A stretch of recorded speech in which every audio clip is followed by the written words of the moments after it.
clean me. I like to shine.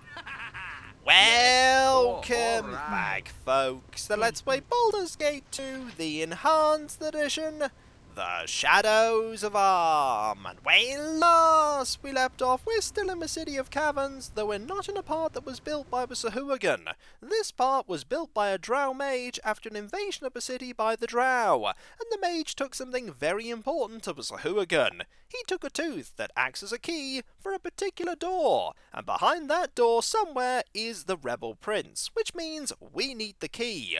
Unfortunately for us, the key wasn't in one of these chests that was used in the Imp's Riddle, which only leaves one chest, the one guarded by this Spectator Beholder. Now, we could fight the Beholder if we wanted to, and it would be a pretty standard Beholder fight, but we're not going to do that. We instead are going to talk to the Beholder.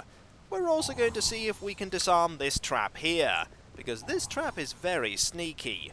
With that done, we're going to send Viconia and Edwin forward, because those two alone are sufficient to deal with this conundrum. I'll step a little closer, and Viconia will engage the Spectator Beholder in dialogue.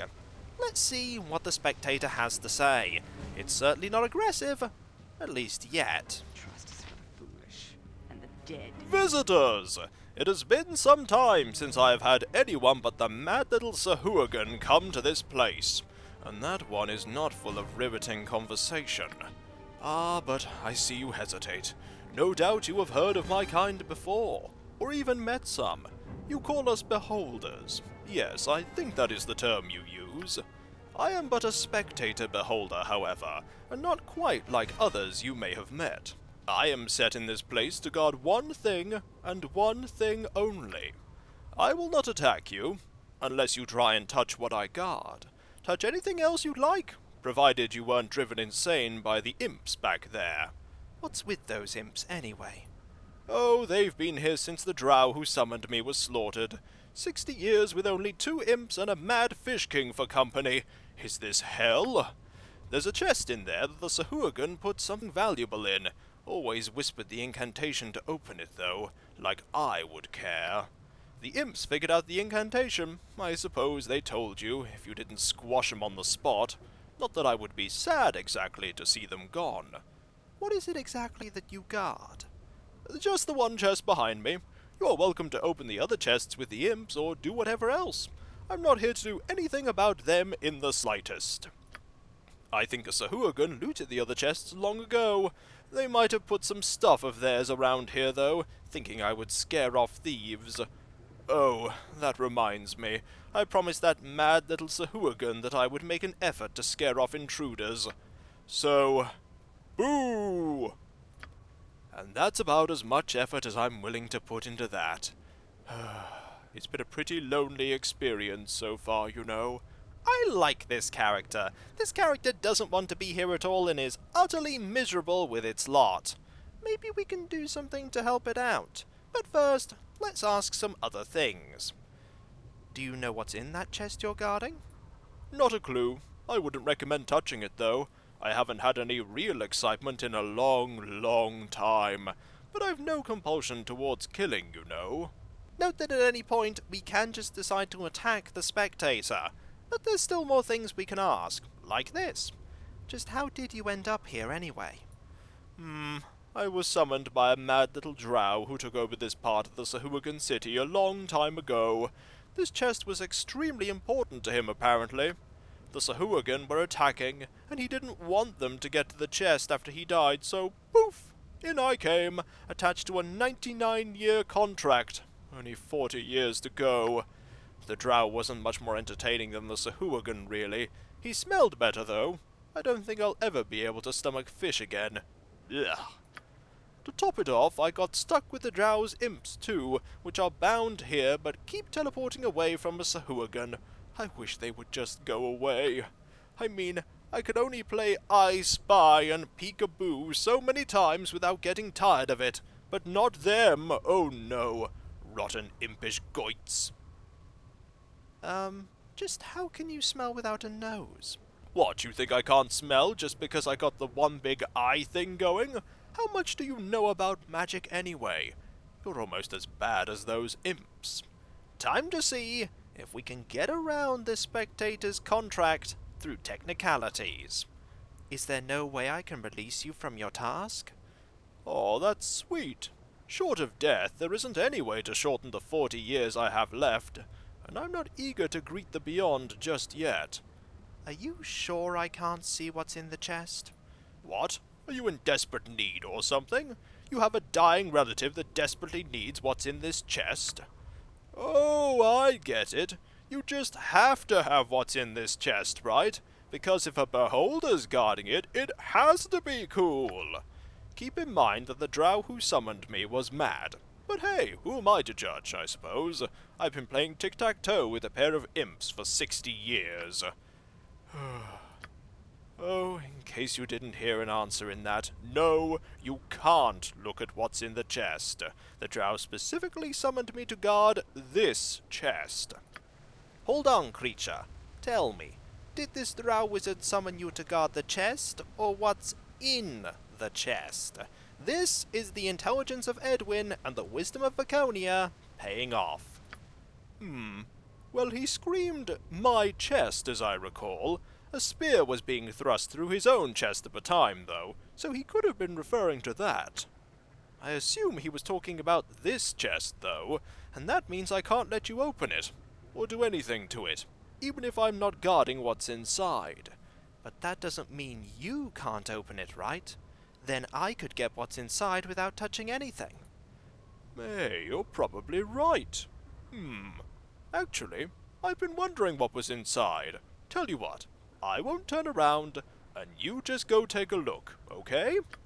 We have free reign to open the chest and get its contents, which of course is Secular's tooth.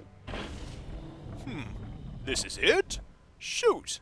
You'd have thought the whole future of the drow race depended on it or something, the way that mad drow was screaming. I suppose I have to resign myself now to guarding a completely empty chest for the next 40 years. Yay. Ha! As a wizard, I can tell you that the drow would never wish that. There is no point in guarding an empty chest, beholder. You know, you're absolutely right. Not even that drow mage would want me to guard an empty chest. It's not even a nice chest. There's no way that the Beholder Council, bloated bladder bags that they are, would hold me responsible for this contract. I'm free! Free! Yippee! What to do now? Kill those imps. Yeah, those coits deserve to die. But first I'm gonna go eat something. You have no idea how hungry I am. And we gained 15,000 experience for dealing with that without combat. You get less experience for dealing with it by fighting the spectator. Now let us look at our prize. One day. Only this gigantic shark tooth, said to have been left by the Sahuagin god Secular, could open the way to the rebel prince's base. Now that we have what we need, it's time to get out of here. There's no other way that we can go, because this walkway is destroyed, and this walkway is also destroyed. So we're going to hop back this way, and keep exploring the City of Caverns. All in all, I think that went rather well. The only thing I'm sad about is that the conversation is already over. The Spectator Beholder is by far one of my favourite characters in this part of the game. Mainly because of how silly and light-hearted the conversation is compared to everything around you. With your situation being so dire, a little bit of light-hearted humour goes a long way to making this place even better. Now, let's go over here. There are some Sahuagin guards here that aren't going to do anything, which is good. We could attack them. There's really no reason to do so. We don't want to make an enemy of everyone here. We do want to save, however, because beyond this point we are going to find people that are going to try and kill us. Very well. Let's go over here, and there are two ways that we can go. We can go this way, or we can go up. And we're going to go this way first. To find two groups of Sahuagin who are fighting each other. Now, each side has a mage, and we are going to attack the mages first. You may think that one side will not be aggressive to us, but no, both sides are going to attack us eventually. Whichever one survives will turn on us, so it's best to take care of them while we have an opportunity to do so. We'll deal with you. A few hits should be sufficient. They're going to taunt each other, and then we're quickly going to make our way over here.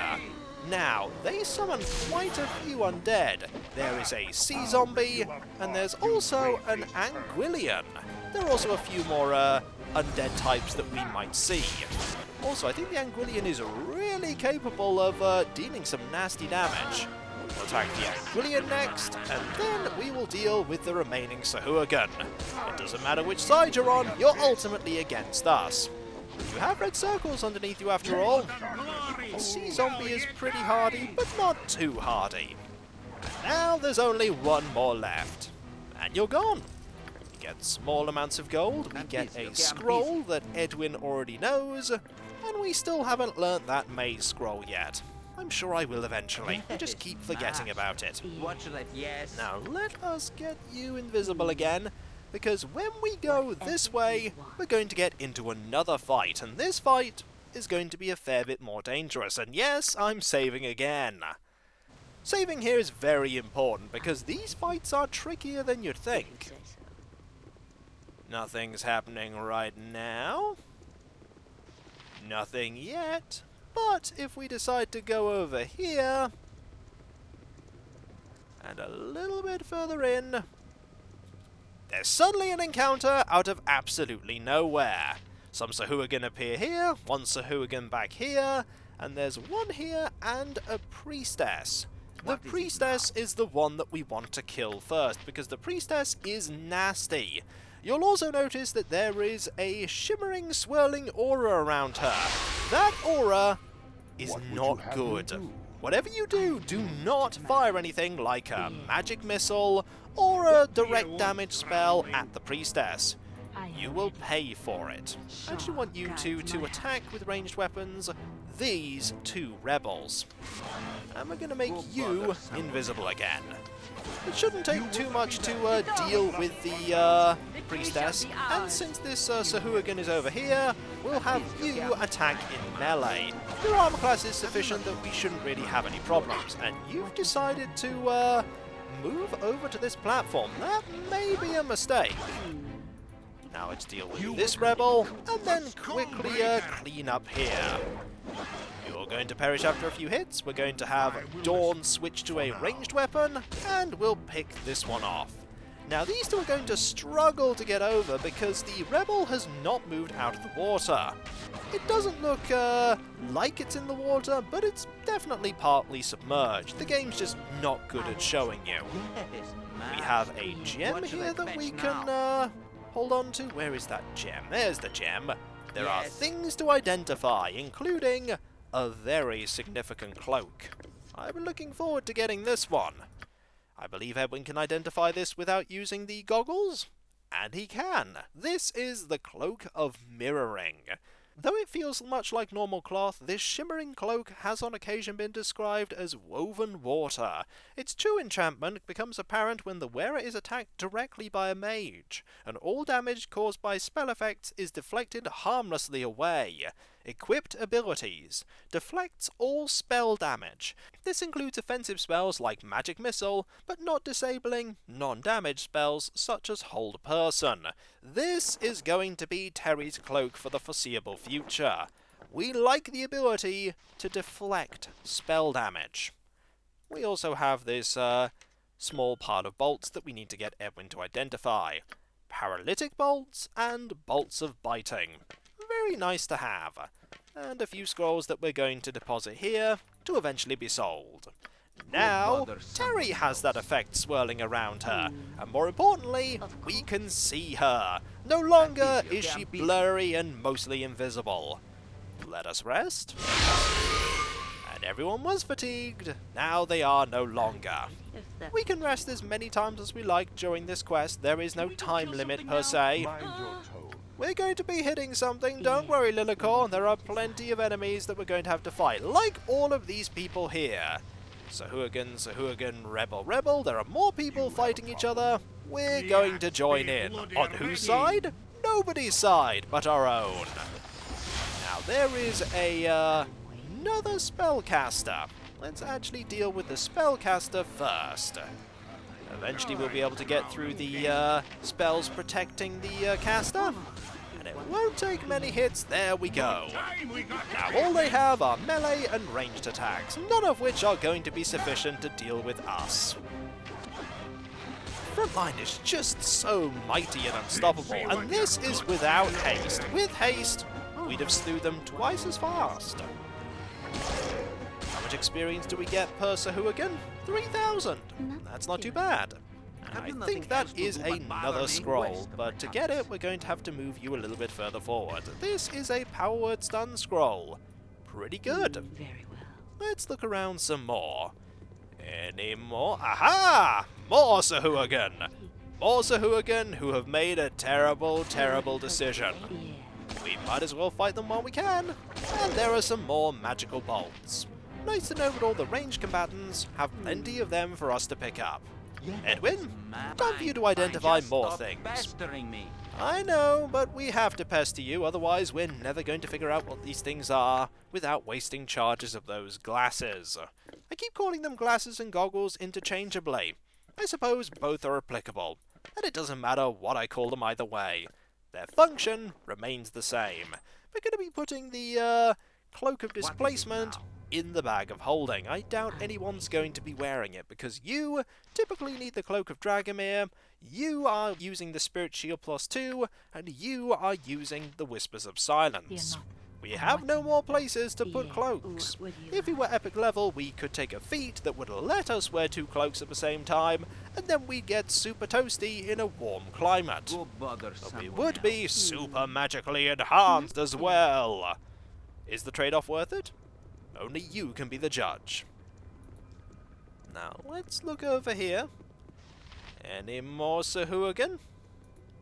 Not that we can see. Oh look! More Sahuagin! We'll just have Korgan rush into them and start ripping them to pieces. Nobody's going to help you, I'm afraid.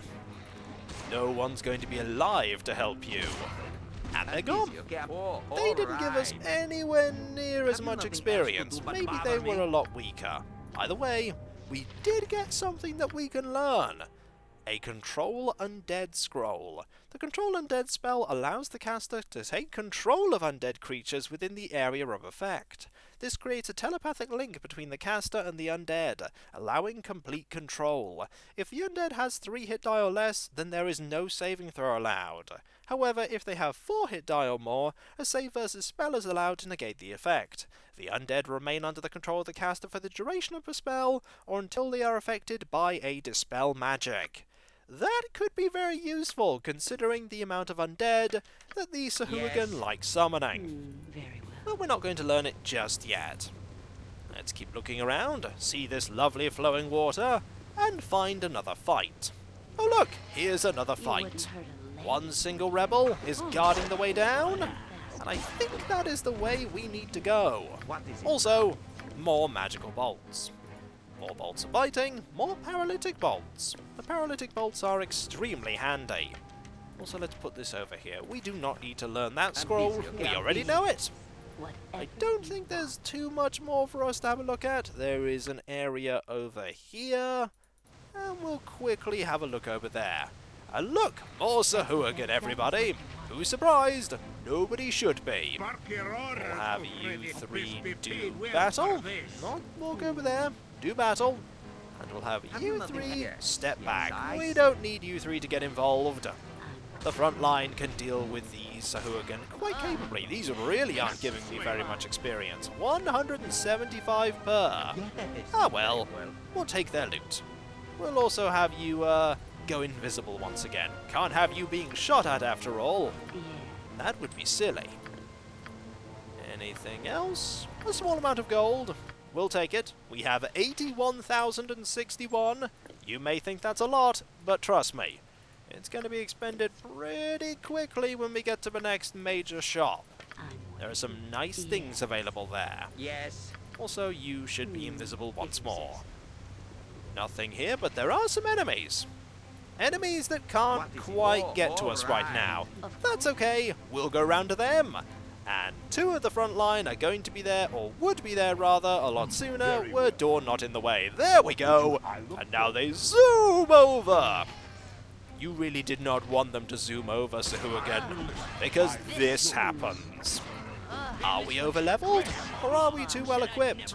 Maybe it's a mixture of both. Ooh, that's an arrow that is quite out of place, considering that we've just been receiving crossbow bolts otherwise. What is this? Do you know what this is? You can't yet identify it because you're not close enough. Fair enough. We will wait a tiny bit longer. Now you're close enough, can you tell me what this is? It looks quite significant. It's an arrow of detonation, everyone! Do you remember these from Baldur's Gate 1? My, they were nasty, and you got loads of them at the end of the game. We only have one, and it's best we're very careful with it. Very careful indeed. We'll definitely use that at some point. It's a fireball in arrow form. Who wouldn't want that? Anything else here? We'll quickly get Corgan, Terry, and Dawn to have a look around. Not you. You stay back. Anyone here? No. Anyone over here? No. What about in... Ooh, this looks quite significant, actually. And when we come back, folks, we'll have a look at this arena. Is it a place that's going to be full of peril? Or is it going to just have some Sahuagin in it that we're going to have to fight? Who can say? We'll find out soon enough. And so, I'll catch you next time, folks. And I'll see you then. Later. Swirly magic! Who doesn't want swirly magic, eh? It's so swirly and magic-y. And awesome.